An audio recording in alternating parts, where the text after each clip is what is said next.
All right, guys, so welcome to lesson 3, where we're going to be talking about calories. So first question is, what actually is a calorie? Calorie is put simply as a unit of energy. More specifically, it's the amount of energy needed to heat 1 litre of water by 1 degree Celsius. While foods may have different calorie values, and these calories may react differently within the body, a calorie is still a calorie. It's just a unit of energy. So where do we get them from? Well, we get 4 calories per gram of protein that we consume. The same here applies for carbohydrates, 4 calories per gram. We then get 9 calories per gram of fat. And finally, the most popular one, 7 calories per gram for alcohol. So moving on. Let's talk about calories in versus calories out, because this has a huge effect on our results. So in short, if we burn more calories than we consume, we will lose weight. And when you combine that with smart training, the large majority of that weight will be purely body fat. Then on the flip side, if we consume more calories than we burn, we will gain weight. And again, combined with smart training program, a good portion of that added weight gain will be from muscle mass. So this is why tracking our daily calorie intake and making sure we're eating the right amount of food for our goal is one of our 3 key nutrition rules. So moving on, to understand your calorie needs, first we need to know what you're trying to achieve. So in other words, what is your goal? And there are sort of 3 main options when it comes to your calorie intake. And the first one here we can see is maintenance calories. And then maintenance calories is when the number of calories you consume matches the number of calories you expend. This therefore results in our weight staying roughly the same. So we've got a chart here to look at on the screen.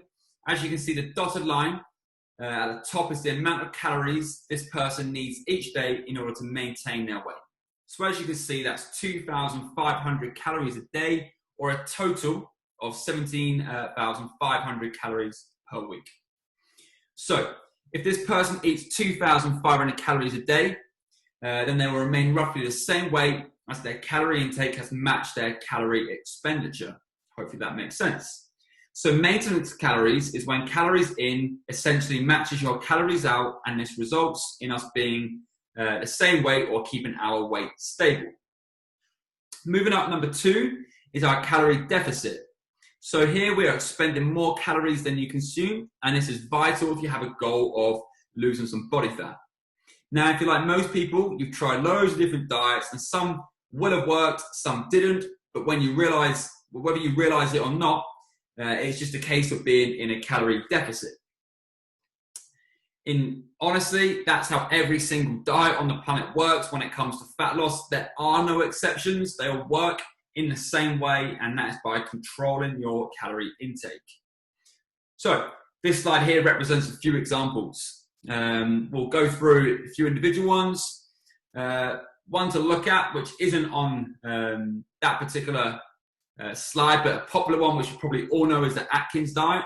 This works essentially by restricting the amount of carbohydrates you eat each day, which causes you to consume less calories. Second one down there, you can see we've got intermittent fasting. This works by only allowing you to eat during a relatively short window of time, which often results in you eating less food over the course of the day and therefore consuming more calories. You've got things like the 5-2 diet, which is another popular one. This allows you to eat normally for 5 days of the week, then you have to fast or eat less than 500 calories a day. This obviously means that 2 days a week you're barely eating any food, which of course results in consuming less calories over the course of the week. And as we know now, it puts you in a calorie deficit. At the top there on the screen, you've got a ketogenic diet, which is pretty much 0 carbs. So you've eradicated one whole macronutrient from your daily diet, which leads you to consume less calories. Third one down there, you've got something called the paleo diet, which is a very popular one. And really in its purest form, paleo removes all calorie-dense processed foods from your life, meaning you consume less calories.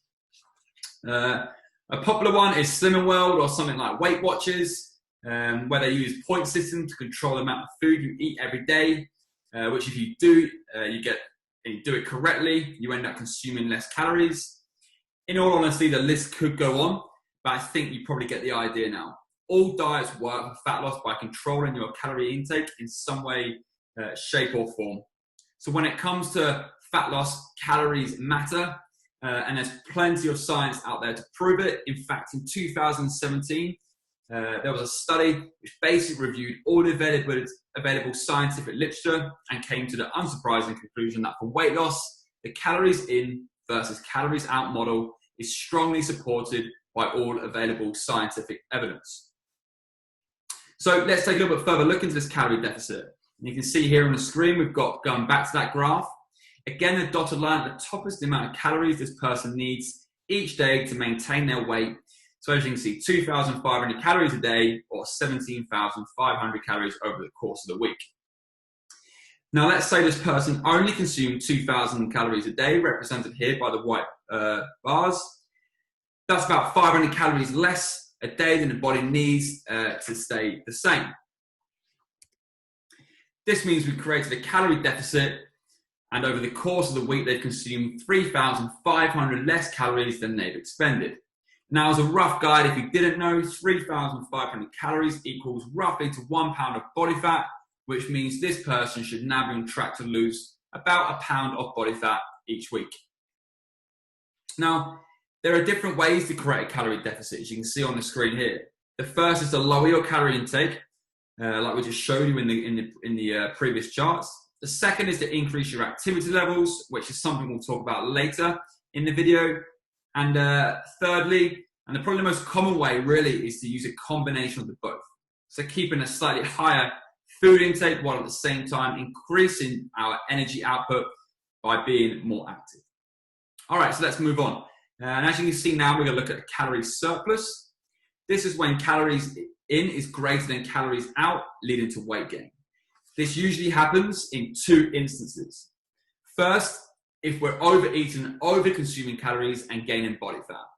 The second is if we're purposing a slight calorie surplus with the aim of providing our body with just enough calories to build some muscle mass. So let's go back to our charts again. Just like before, the dotted line is at the top, and it's the amount of calories this person needs each day to maintain weight. So again, let's go with 2,500 calories a day. Now let's say this person consumed 3,000 calories a day. That's about 500 calories more each day than the body needs to stay the same. This means they've created a calorie surplus, and over the course of the week, they've consumed 3,500 more calories than they've expended.